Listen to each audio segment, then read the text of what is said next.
आज एक खबर ने तहलका मचा दिया है मेरे पाकिस्तानियों। Every state legislator, every American businessman who you talk to really wishes that they could apologize to India for the unexcusable behavior which we now see coming from the Oval Office. And mister Michael Rubin कह रहे हैं कि every American businessman से अगर आप बात करिए तो ये चीज सामने आती है कि उसका दिल चाह रहा है कि भारत से वो माफी मांगे। और यही बात हम लोग 2-3 दिन से कर रहे हैं कि अमेरिका में इस टाइम जो सेंटिमेंट है वो भारत के साथ है। और ये कह रही है कि पहले हम 12 ड्रिंक्स $9 की लेते थे और अब डबल से ज्यादा कीमतें हो गई हैं। इन्फ्लेशन 135% है।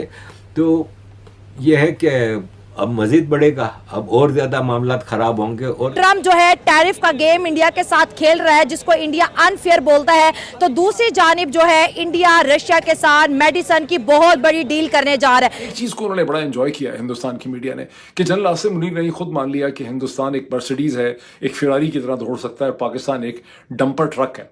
That Prime Minister Modi is standing up for India's rights is going to be the episode that historians remember, where the United States truly learned that you cannot kick India around.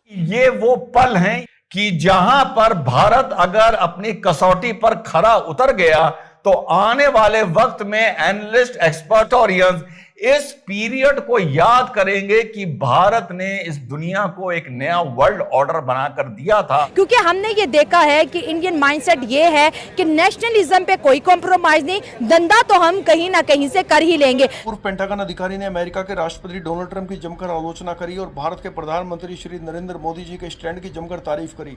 Pentagon अधिकारी ने कहा कि जो भारत इस time पर अपने stand पर अड़ा हुआ है, ये भारत एकदम सही कर रहा है, अपने हक की बात कर रहा है और अमेरिका को कोई हक नहीं बनता भारत के ऊपर ये बेवजह के टैरिफ लगाने का।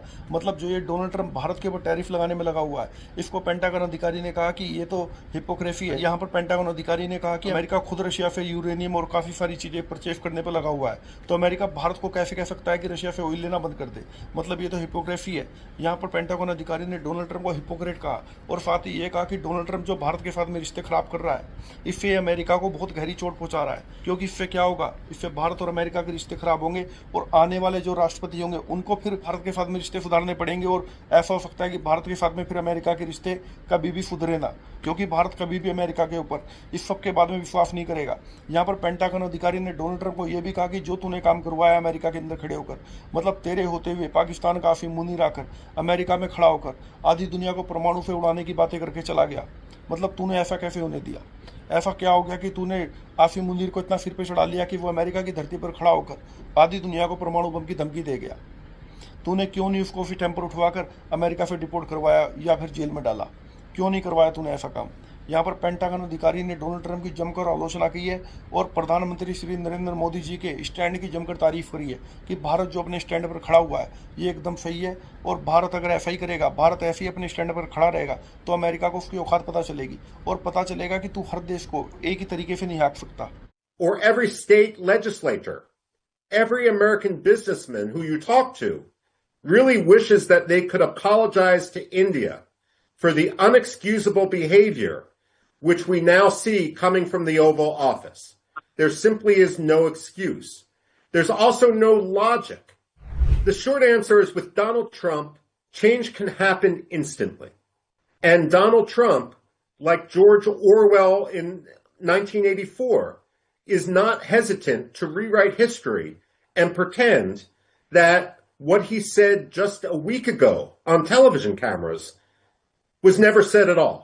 I mean, Donald Trump is basically not just the commander-in-chief, he is the airbrusher-in-chief when it comes to erasing inconvenient facts and his own past record. That said, the fact of the matter is, Donald Trump is wrong in his targeting of India in this case. First of all, the United States purchases uranium hexafluoride from Russia and other strategic minerals from Russia. So someone needs to tell Donald Trump that he's being a hypocrite here, and India is right to stand up for its rights and not to cower. In fact, I do believe that Donald Trump, once he is gone, that U.S.-India relations will improve. But the fact that we are suffering the stress test right now, with Donald Trump being gratuitously insulting to India, and the fact that Prime Minister Modi is standing up for India's rights, is going to be the episode that historians remember, where the United States truly learned that you cannot kick India around. And mister Michael Rubin कह रहे हैं कि every American businessman से अगर आप बात करिए तो ये चीज सामने आती है कि उसका दिल चाह रहा है कि भारत से वो माफी मांगे। और यही बात हम लोग 2-3 दिन से कर रहे हैं कि अमेरिका में इस टाइम जो सेंटिमेंट है वो भारत के साथ है। और इंडिया बिल्कुल सही है कि वो अपने अधिकार के लिए, अपनी प्रायोरिटी के लिए, अपनी सॉवरेनिटी के लिए लड़ रहा है। And Donald Trump is a hypocrite. कि ये वो पल हैं, ये वो हफ्ता है, ये वो महीना बीत रहा है कि जहां पर भारत अगर अपनी कसौटी पर खरा उतर गया तो आने वाले वक्त में एनालिस्ट, एक्सपर्ट और हिस्टोरियंस इस पीरियड को याद करेंगे कि भारत ने इस दुनिया को एक नया वर्ल्ड ऑर्डर बनाकर दिया था जहां पर अमेरिका की हेकड़ी चलनी बंद हो गई थी। और यही बात माइकल रूबिन साहब ने, जो फॉर्मर ऑफिशियल है पेंटागन ने, एग्जैक्टली यही बात बोली है। फिर बोलते बोलते उन्होंने ये बोला, जब सवाल पूछा गया टेररिज्म पर, तो उन्होंने कहा अमेरिका अपनी नजरिए से, अपने कन्वीनियंस से और ग्रीवियंस से टेररिज्म को देखता है। ये एक आइडियोलॉजी है और Asim Munir is Osama bin Laden in a tie. और किसी भी तरह का जो कंसेशन है वो इनकी विचारधारा को नहीं बदल सकता। और माइकल रूबिन ने यह तक बोला कि जैसा कि आपने वहां पर ओसामा के लिए एक ऑपरेशन चलाया था, पाकिस्तान के ऊपर यूएसए के नेवी सील्स को पैराड्रॉप होना चाहिए और इनके जितने भी न्यूक्लियर असेट्स हैं उन्हें अपने कंट्रोल में ले लेना चाहिए। और माना यह जा रहा है कि ऑलरेडी पाकिस्तान अपना न्यूक्लियर वेपन का जो ऑपरेशनल जो उसका सॉफ्टवेयर है उसका कोड अमेरिका के साथ शेयर कर चुका है और अमेरिका ही इनके वेपन्स को आने वाले वक्त में अगर जरूरत पड़ती है तो कंट्रोल करेगा।